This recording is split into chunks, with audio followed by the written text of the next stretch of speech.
के चरणों में शत शत नमन करता हूं। मैं आप सभी को देश और दुनिया में महाकाल के सभी भक्तों को हृदय से बहुत बहुत बधाई देता हूं। विशेष रूप से भाई शिवराज सिंह चौहान और उनकी सरकार, उनका मैं हृदय से अभिनंदन करता हूं, जो लगातार इतने समर्पण से इस सेवा यज्ञ में लगे हुए हैं। साथ ही मैं मंदिर ट्रस्ट से जुड़े सभी लोगों का, संतों और विद्वानों का भी आदरपूर्वक धन्यवाद करता हूं, जिनके सहयोग से इस प्रयास को सफल किया है। साथियों, महाकाल की नगरी उज्जैन के बारे में हमारे यहां कहा गया है, प्रलयो न बाधते, प्रलयो न बाधते तत्र महाकालपुरी, अर्थात महाकाल की नगरी प्रलय के प्रहार से भी मुक्त है।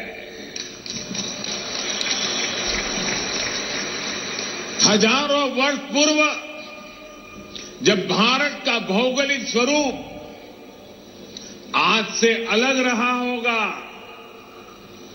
तब से ये माना जाता रहा है कि उज्जैन भारत के केंद्र में है।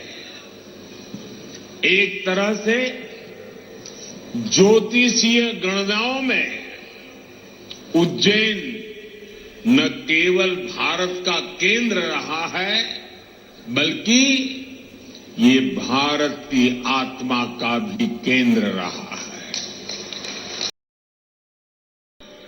7 पुरियों में से एक गिना जाता है। ये वो नगर है जहां स्वयं भगवान कृष्ण ने भी आकर शिक्षा ग्रहण की थी।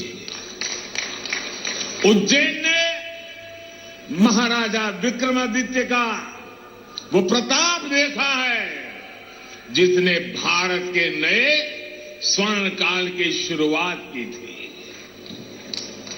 महाकाल की इस धरती से विक्रम संवत के रूप में भारतीय काल गणना का एक नया अध्याय शुरू हुआ था। उज्जैन के क्षण क्षण में, पल पल में इतिहास सिमटा हुआ है।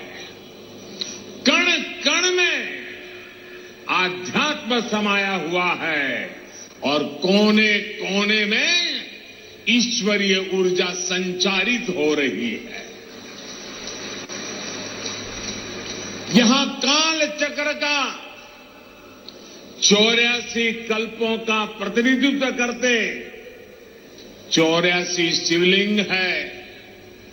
यहां 4 महावीर है, 6 विनायक है, 8 भैरव है, 8 मातृकाएं हैं, 9 ग्रह है, 10 विष्णु है, 11 रुद्र है, 12 आदित्य है, 24 देवियां है और 88 तीर्थ है। और इन सबके केंद्र में राजाधिराज, कालाधिराज, महाकाल विराजमान है। यानी एक तरह से हमारे पूरे ब्रह्मांड की ऊर्जा को हमारे ऋषियों ने प्रतीक स्वरूप में उज्जैन में स्थापित किया हुआ है। इसलिए उज्जैन ने हजारों वर्षों तक भारत की संपन्नता और समृद्धि का, ज्ञान और गरिमा का सभ्यता और साहित्य का नेतृत्व किया है। इस नागरी का वास्तु कैसा था, वैभव कैसा था, शिल्प कैसा था, सौंदर्य कैसा था, इसके दर्शन हमें महाकवि कालिदास के मेघदूतम में होते हैं। बाण भट्ट जैसे कवियों के काव्यों में यहां की संस्कृति और परंपराओं का चित्रण हमें आज भी मिलता है। यही नहीं, मध्यकाल के लेखकों ने भी यहां के स्थापत्य और वास्तुकला का गुणगान किया है। भाइयों और बहनों, किसी राष्ट्र का सांस्कृतिक वैभव इतना विशाल तभी होता है जब उसकी सफलता का परचम विश्व पटल पर लहरा रहा होता है। और सफलता के शिखर तक पहुंचने के लिए भी ये जरूरी है कि राष्ट्र अपने सांस्कृतिक उत्कर्ष को छुए, अपनी पहचान के साथ गौरव से सर उठा करके खड़ा हो जाए। इसलिए आजादी के अमृत काल में भारत ने गुलामी की मानसिकता से मुक्ति और अपनी विरासत पर गर्व जैसे पंच प्राण का आह्वान किया है। इसलिए आज अयोध्या में भव्य राम मंदिर का निर्माण पूरी गति से हो रहा है। काशी में विश्वनाथ धाम भारत की सांस्कृतिक राजनीति का गौरव, राजधानी का गौरव बढ़ा रहा है। सोमनाथ में विकास के कार्य नए कीर्तिमान स्थापित कर रहे हैं। अपनी चेतना के ऐसे कितने ही केंद्रों का गौरव पुनः स्थापित हो रहा है। और अब इसी कड़ी में ये भव्य, अति भव्य महाकाल लोग भी अतीत के गौरव के साथ भविष्य के स्वागत के लिए तैयार हो चुका है।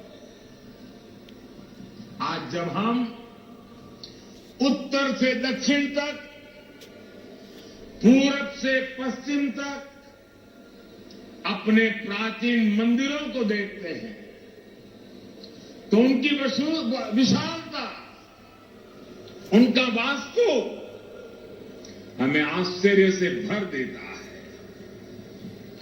कोणार्क का सूर्य मंदिर हो या महाराष्ट्र में एलोरा का कैलाश मंदिर, ये विश्व में किसी विस्मित नहीं कर देते। कोणार्क सूर्य मंदिर की तरह ही गुजरात का मोढेरा सूर्य मंदिर भी है, जहां सूर्य की प्रथम किरणें सीधे गर्भगृह तक प्रवेश करती है। इसी तरह तमिलनाडु के तंजौर में राजा राजचोल द्वारा बनाया गया ब्रह्मदेवेश्वर मंदिर है। कांचीपुरम में वरदराजा पेरुमल मंदिर है। रामेश्वरम में रामनाथ स्वामी मंदिर है। बेलूर का चन्नकेशवा मंदिर है। मदुराई का मीनाक्षी मंदिर है। तेलंगाना का रामप्पा मंदिर है। श्रीनगर में शंकराचार्य मंदिर है। ऐसे कितने ही मंदिर हैं। वो बेजोड़ है, कल्पनातीत है, न भूतो न भविष्यति के जीवंत उदाहरण है। जब इन्हें देखते हैं तो हम सोचने को मजबूर हो जाते हैं, उस दौर में, उस युग में किस तकनीक से इन निर्माण हुए होंगे। हमारे सारे प्रश्नों के उत्तर हमें भले ही न मिलते हो, लेकिन इन मंदिरों के परंतु जहाँ से सांस्कृतिक हमको ऊर्जा प्राप्त होती है, तेज प्राप्त होता है, निजता प्राप्त होती है, वो है हमारे धार्मिक जगत के क्षेत्र। मठ मंदिर जो सामाजिक चेतना प्रदान करते हैं। और भगवान शिव के बारे में तो आसतोष तुम अवडर दानी, आरती हरो दीन हो जानी। भगवान शिव तो देव नहीं महादेव हैं। ऐसे देवादेव महादेव महाकाल का ये बेहद दृश्य देख करके लगता है कि अध्यात्म दृष्टि से भारत पुनः विश्व को एक नई चेतना, नई जागृति प्रदान करेगा।